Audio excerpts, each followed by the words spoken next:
की आपली निशाणी आईला सांगा ताईला सांगा दादाला सांगा आणि बाबाला सांगा आपली निशाणी माऊचा गावचा कैसा हो देश का नेता कैसा हो महायुतीचा भारत देशाचे लोकप्रिय पंतप्रधान नरेंद्र मोदी साहेबांचा हात बळकट करण्यासाठी देशाच्या विकासाला गती आणि दिशा देण्यासाठी येणाऱ्या 13 तारखेला फक्त महायुतीच्या उमेदवारांनाच मतदान करा. लक्षात ठेवा आपली निशाणी आहे धनुष्यबाण आईला सांगा धनुष्यबाण आपल्याकडे एकच पर्याय आहे. येणाऱ्या 13 तारखेला फक्त आपल्या समोर निशाणी असेल ती म्हणजे एकच निशाणी धनुष्यबाण. परतावा का नाही दिला इंजिनिअरिंग कॉलेजचे घोडे काढते शिक्षणासाठी बाहेर का काढू लागते आश्वासन दिले पाण्यावर पाणी का आले नाही निर्यात धोरणात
मावळ लोकसभा मतदारसंघातील शिवसेना विनोद बाळासाहेब ठाकरे पक्ष आणि महाविकास आघाडीचा स्थानिक उमेदवार संजोग विकू वाघेरे पाटील यांचा संक्षिप्त परिचय.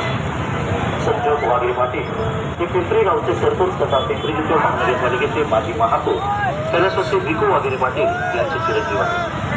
वडिलांच्या निधनानंतर 1987 साली पहिल्यांदा नगरसेवक म्हणून त्यांची बिनविरोध निवड झाली आणि त्यांचा राजकारणात प्रवेश झाला.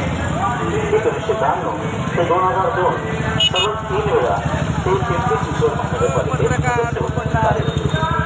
1989 साली त्यांनी सभापतीपदाची जबाबदारी सक्षमपणे पार पाडली. त्यांची 1992 साली पिंपरी चिंचवड महापालिकेचे महापौर म्हणून निवड झाली आणि या काळात त्यांनी शहराच्या विकासासाठी सदस्य म्हणून निवड झाली. 2017 ते 2022 दरम्यान संजोग वाघेरे पाटील यांनी सलग 6 वर्ष राष्ट्रवादी काँग्रेस पक्षाची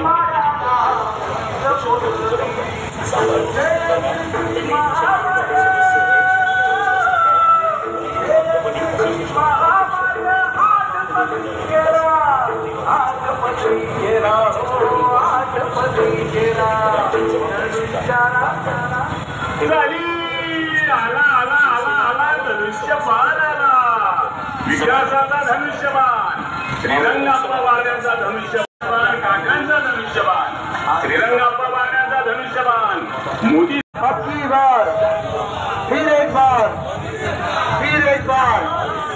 देश का नेता कैसा हो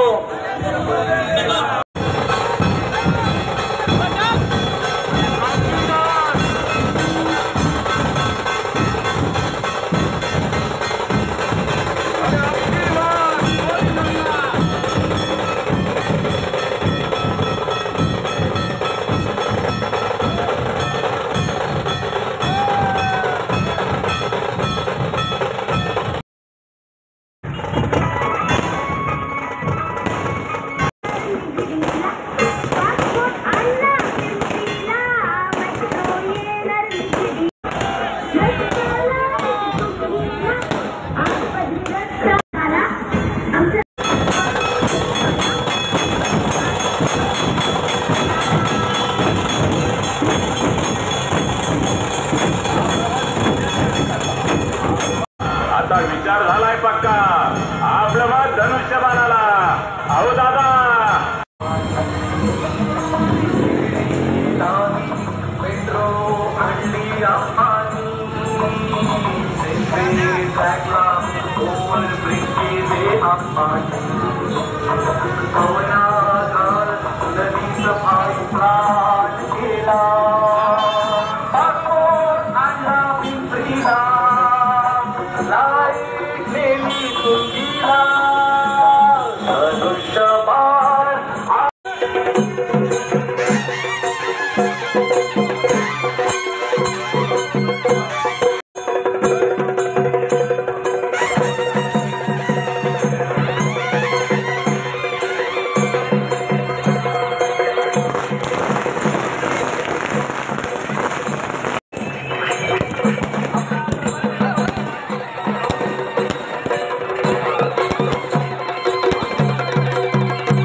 येणाऱ्या 13 मे रोजी होणाऱ्या निवडणुकीचे उमेदवार श्रीरंगप्पा बारणे साहेब यांचं टाळ्यांच्या कडकडाटामध्ये आपण सर्वांनी स्वागत करावं अशी आपल्या सर्वांना विनंती करतो. खरं तर 13 मेची होणारी निवडणूक हा सुरू झालेल्या देशाच्या लोकसभेचा 5वा टप्पा आहे. या 5व्या टप्प्याच्या बरोबरीनं देशामधल्या वेगवेगळ्या ठिकाणी लोकसभेची निवडणूक होते, पण सर्वच ठिकाणी अबकी बार 400 पार हा नारा घेऊन आपण सगळेजण या निवडणुकीमध्ये मतदानासाठी सज्ज झालं.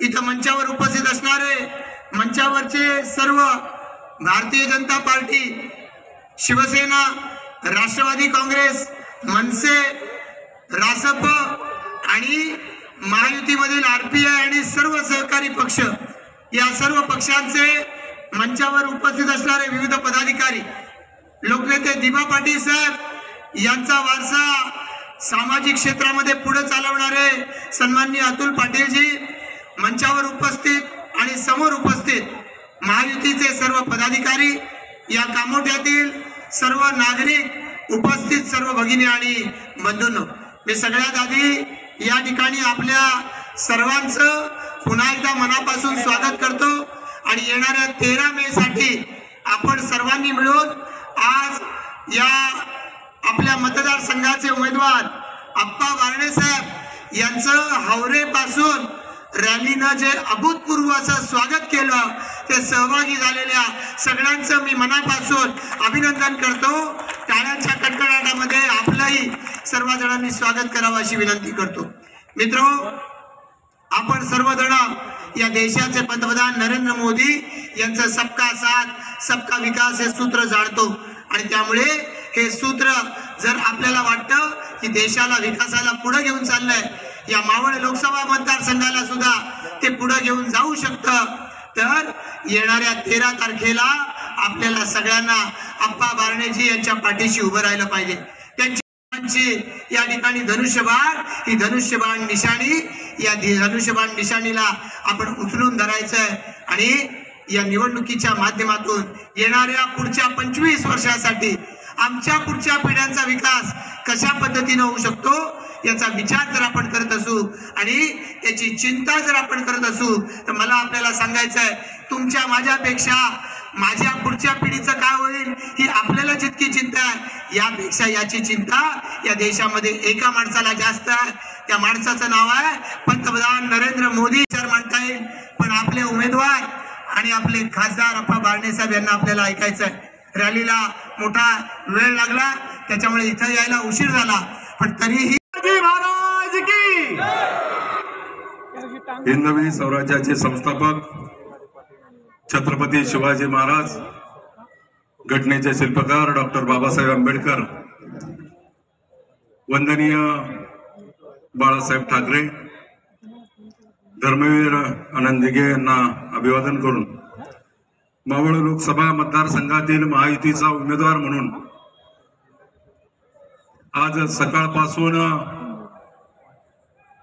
या पनवेल विधानसभा मतदारसंघामधील अनेक समाजाच्या अनेक प्रांतांच्या सभा या ठिकाणी घेतल्या आणि रॅलीने आज या सभेला येत असताना या विभागाचे लोकप्रिय आमदार प्रशांतजी ठाकूर यांच्या माध्यमातून, त्याचबरोबर भारतीय जनता पक्ष, शिवसेना, राष्ट्रवादी काँग्रेस पक्ष, RPI या नेत्यांच्या माध्यमातून मोठा उत्साह या रॅलीच्या दरम्यान जाणवला।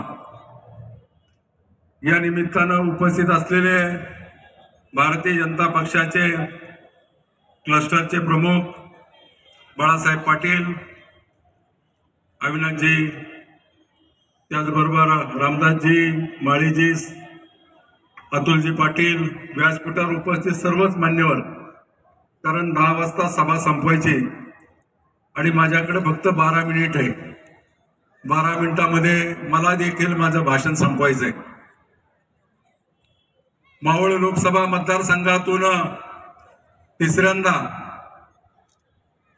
लोकसभेचा उमेदवार म्हणून तुमच्या समोर येत असताना देशामध्ये लोकसभेचा उत्सव प्रामुख्याने या निवडणुकीच्या माध्यमातून साजरा होतोय। गेले अनेक वर्ष सामाजिक जीवनामध्ये काम करत असताना ही भूतपूर्व निवडणूक अतिशय उत्साहाच्या वातावरणामध्ये साजरी होते। कारण आपण पाहिलं असेल, देशाचे पंतप्रधान सन्माननीय नरेंद्र मोदी यांच्या नेतृत्वाखाली निवडणूक होत असताना, या निवडणुकीला सामोरं जात असताना विरोधी पक्षाकडे बोलण्यासारखं, सांगण्यासारखं कुठल्याही प्रकारचं काम नाही। आरोप प्रत्यारोपाच्या पलीकडे त्यांना दाखवण्यासारखं काही नाही। आणि म्हणून मी तुम्हाला सांगतो, या निवडणुकीमध्ये देशाचे पंतप्रधान सन्माननीय नरेंद्र मोदी पुन्हा एकदा पंतप्रधान होणार आहे आणि पुन्हा एकदा पंतप्रधान होत असताना देशाच्या या निवडणुकीला आपण मतदानातून सहकार्य करायचंय। विरोधी पक्षाकडे कुठल्याही प्रकारचं मुद्दे नाही, कुठल्याही प्रकारचं काम दाखवण्यासारखं नाही आणि म्हणून एकच नारा त्यांनी दिलेला आहे की मोदीजी या देशाचं संविधान बदलू पाहतात। मी तुम्हाला सांगतो, डॉक्टर बाबासाहेब आंबेडकरांच्या संविधानातून, घटनेतून या देशाला एक स्वतंत्र असा अधिकार दिलेला आहे प्रत्येक माणसाला। मोदीजी कधी देखील बाबासाहेबांनी दिलेलं संविधान बदलणार नाही आणि ते संविधान बदलणारे नेते देखील नाही, कारण जगाच्या पाठीवरती या भारत देशाची मान उंचवण्याचं काम माननीय मोदीजींनी केलेलं आहे।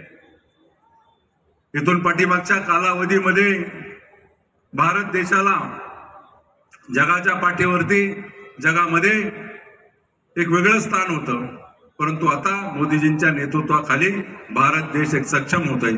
एक पक्षाचे अनेक नेते कायम बोलतात, कायम सांगतात, परंतु मी तुम्हाला सांगतो, ब्रिटिश कालीन काही त्याचं काम लोकसभेच्या सभागृहामध्ये केलं आणि मी त्याचा साक्षीदार आहे।